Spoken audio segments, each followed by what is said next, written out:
Cricket விமர்சகர் திரு விக்னேஷ் இணைப்பில் இருக்கிறார். சார் வணக்கம். வணக்கம்.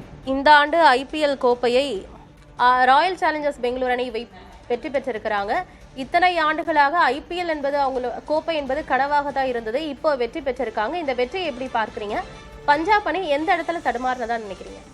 இது 18 வருஷமா இருக்கக்கூடிய ஒரு வெறியை தான் அவர் வெளியில காட்டியிருக்காரு. எக்ஸ்பிரஷனே இல்ல விராட் கோலிக்கு. அதுல இருந்தே உங்களுக்கு தெரியும் அந்த கனவு, அதாவது ஆர்சிபி ரசிகர்களுக்கும் சரி விராட் கோலிக்கும் சரி. ஏன்னா விராட் கோலி தான் ஒரே வீரர் 18 சீசன் ஒரே ஒரு பிரான்ச்சைசிக்கு ஆடினது. அவரோட இமோஷன் பார்க்கும் போதே தெரியும் இது எந்த அளவுக்கு அவர் எதிர்பார்த்து கொண்டிருந்த ஒரு விஷயங்கிறது.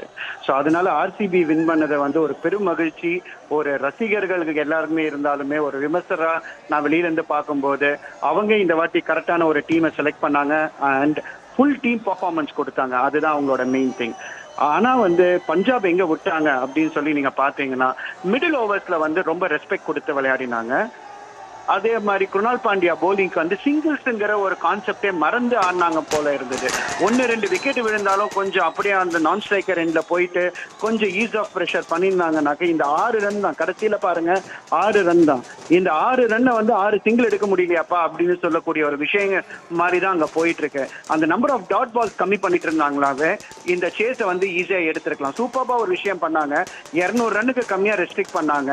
இதை 190 ஈஸியா சேஸ் பண்ணியிருக்கலாம். விக்கெட் விழுந்தாலும் அந்த கரெக்டா ஒரு singles and twos dot ball கம்மியா ஆடி ஆட் பவுண்டரிஸ் எடுத்திருந்தாங்கனாக்க அந்த ரன் ரேட்டுக்கு ஈஸியா வின் பண்ணியிருப்பாங்க. இது இந்த மிடில் ஓவர்ஸ்ல விட்டுட்டாங்க. Good bowling by Krunal Pandya நான் சொல்லுவேன். சார், ஆர்சிபி ஃபுல் டீமா பெர்ஃபார்மன்ஸ் சிறப்பாக இருந்தது அப்படின்னு சொல்லியிருந்தீங்க. அதுல குறிப்பா கேப்டன் ரஜித் பட்டிதாரோட ரோல் எப்படி இருந்தது? ஏன்னா இத்தனை ஆண்டு கால அந்த கோப்பை கனவை அவர் தான் நிறைவேற்றி கொடுத்திருக்கிறாரு. கேப்டனுடைய செயல்பாடு எப்படி இருந்தது? கேப்டனோட செயல்பாடு ரொம்ப நல்லா இருந்தது. அவர் பிரஷர்ல கூடயும் விளையாடினாரு. அந்த பிரஷர் அவர் உள்ள எடுத்துக்கல. நிறைய கேப்டன் என்ன ஆகும் அப்படின்னு சொல்லி பாத்தீங்கன்னா நான் ஒரு டீம் கேப்டன் பண்றேன் அப்படின்னு சொல்லும் போது அவரோட தனிப்பட்ட பர்ஃபார்மன்சஸ் கொஞ்சம் கம்மியாகும். அந்த அளவுக்கு இல்ல. நடுவுல காயம் காரணமாக அவர் கொஞ்சம் அந்த அளவுக்கு இல்லாத போது ஜிதேஷ் சர்மா ஒரு முக்கியமான மேட்ச்ல கேப்டன் பண்ணி கொடுத்தோம். அவரோட அதிரடி ஆட்டமோ எனக்கு ஜிதேஷ் சர்மாவோட அந்த நாக் எனக்கு ரொம்ப பிடிச்சது. இன்னைக்குமே ஒரு அதிரடியா ஒரு 24 ரன் 8-9 பால் அடிச்சு. So அதனால அவரோட ஒரு கீப்பிங் ரோல் பிளஸ் அந்த மிடில் ஆர்டர் ரோல்லையும் நான் சூப்பரா பாக்குறேன். சோ இதை நீங்க ஆர்சிபி டீம்னு பார்க்கும்போது ரஜத் பட்டிதார் கேப்டன்சி மட்டும் பார்க்காம ஆல் 11 பிளேயர்ஸ் கான்ட்ரிபியூட் பண்ணதை நம்ம பார்க்க முடியும். போலிங்ல இன்னைக்கு குருணால் பாண்டியா, முன்னாடி ஒரு ஜாஷ் ஹேசல்வுட், அதுக்கு முன்னாடி பாத்தீங்கன்னா ஒரு சுயாஷ் சர்மா, அந்த மாதிரி ஒவ்வொரு வீரர்களையும் நம்ம எடுத்து சொல்லலாம்.